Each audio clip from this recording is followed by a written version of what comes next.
Hey everybody, happy Friday, Feliz Viernes, Feliz Sexta-feira. Hope everyone's had a great week, and I hope everyone has a great weekend ahead. Today was deadlift day, good deadlift day, 50 reps above body weight. Even though I backed down the trap bar, I let the sumo rise a little, so it was 290 on trap bar, 275 at sumo, 5 by 5 at each, 25 plus 25 is 50. The math works out. Feeling good about that. We'll do accessories here in a bit, kind of after I get a little bit of energy back in me. Couple of good conversations that have been going around the forum. Both of them kind of have a central theme, and the central theme is that that old saying, right? All models are wrong, but some are useful. And I find it interesting because it rings true in so many places. My professional life, the work that I do for a living, revolves around a lot of modeling. And I know the models aren't always right. They can get pretty close. They depend a lot on inputs, also are important. The inputs have got to be right. But at the end of the day, random processes be random. And so sometimes it just doesn't work out right.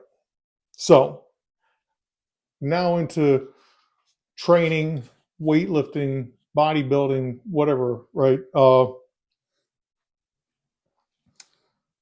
First thing, when we are pushing towards a limit, so I was doing that recently. I was pushing harder than normal, trying to drive some weights up, and things get worse. The reason why I bring this up is because, things like form falls apart seems to be easier. Fatigue gets harder to recover from. Aches and pains tend to stick around longer because we're riding up at that limit. And how this comes back to model being wrong is that we have this idea of linear progression, or how we should do this progressive overload. And a lot of those models are linear, fixed time intervals, so on and so forth, rep ranges, yada, yada, yada. That's a model. That's a model that your programming is going to be based on. And that model has probably got error bars. We just don't know what they are. One of the nice things about the RPE/RIR paradigms is that they allow for that wiggle room. Say, okay, I've not feeling it so much today. Let me kind of calibrate on the fly how I'm feeling and adjust things based on that. So it allows you to kind of take into account recovery systems and things like that. And then your forward programming is kind of based on that. So you can kind of see the fatigue in the picture a little bit better. But nonetheless, even then, right, those models, you can go online, you can read logs, you can talk to people. You're going to find that they still don't always work. Sometimes they're wrong. So another place where it comes up, right? Weight loss, something I'm familiar with and restarting because I want to push down to 100 kilograms. It's just a number I want to hit and see if I can hit it. Right now I'm sitting about 250. That means I got about 30 pounds to drop. So we're going to see how that goes. But the basic standard model is like the most simple algebra ever, right? Which is if your calories in are less than your calories out, then you are in a caloric deficit, which implies that you will lose weight. It's that simple. Burn more than you need, you lose weight.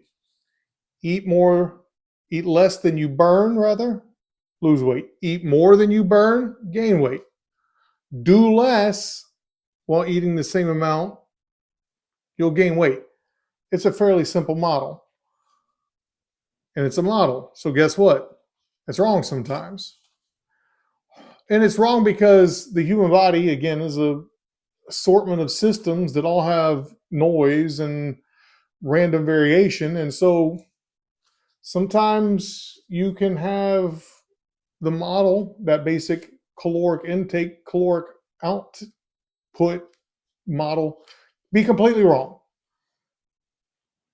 And that's because of things like recovery, other things that are affecting your basic metabolic rate, how well your digestive system is working, your hormonal profile.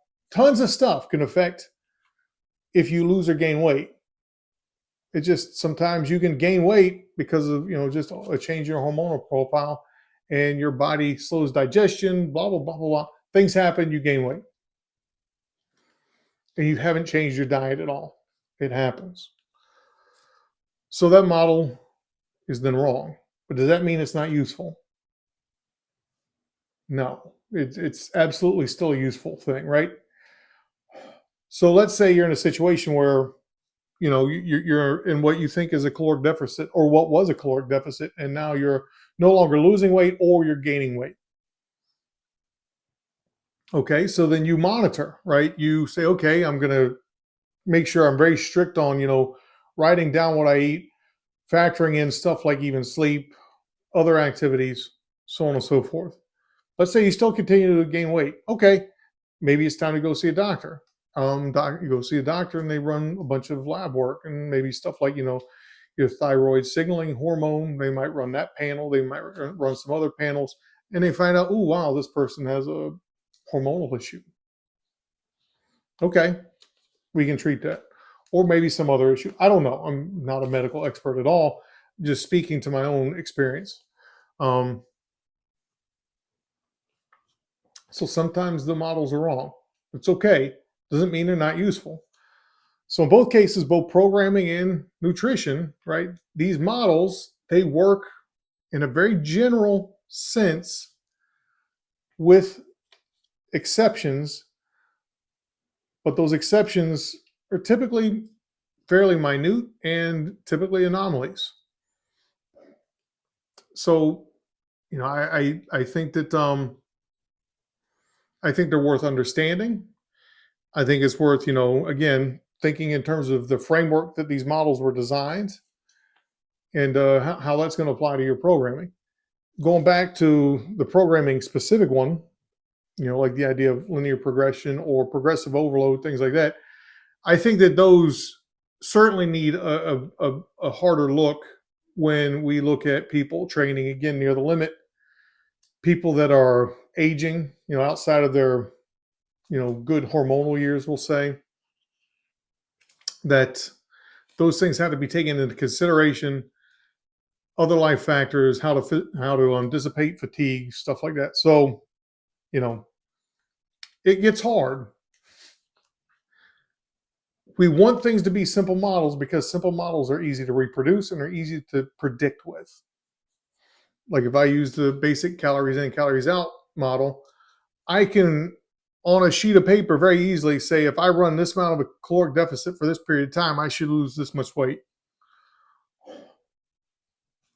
It's nice, it's predictive, and that's why we want the model to work.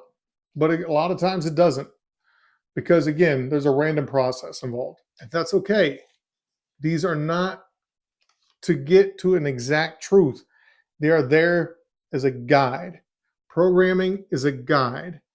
Your nutrition goals are a guide. There are things that are going to affect how successful they are on sometimes very small, windows of time. Did I eat beforehand? Am I hydrated? Things like that. Those can all affect performance and success in both of those areas. So that being said, hopefully you find something useful with this video. Again, don't dismiss some of these basic models because they don't work all the time. However, think about why they're not working and what that's telling you about you and your situation. And then maybe it's time to consult with someone who can help you with that. In case of something like nutrition, go talk to a nutritionist or go talk to an internalist if there's something else going on. In the case of, training, go talk to a coach who's successful maybe in certain client populations or is more familiar with a certain type of training.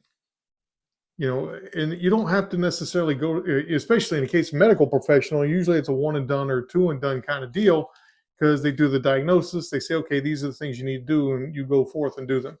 Coaching is sometimes a little bit different, but a lot of cases you can get a good bit of insight over a fairly short period of time from somebody who's got a good bit of experience. So Having said all that, again, hope everyone has a great weekend ahead. I had a great workout. I hope you have a great workout. And again, all the good YouTube jibber jabber. Until next time, peace.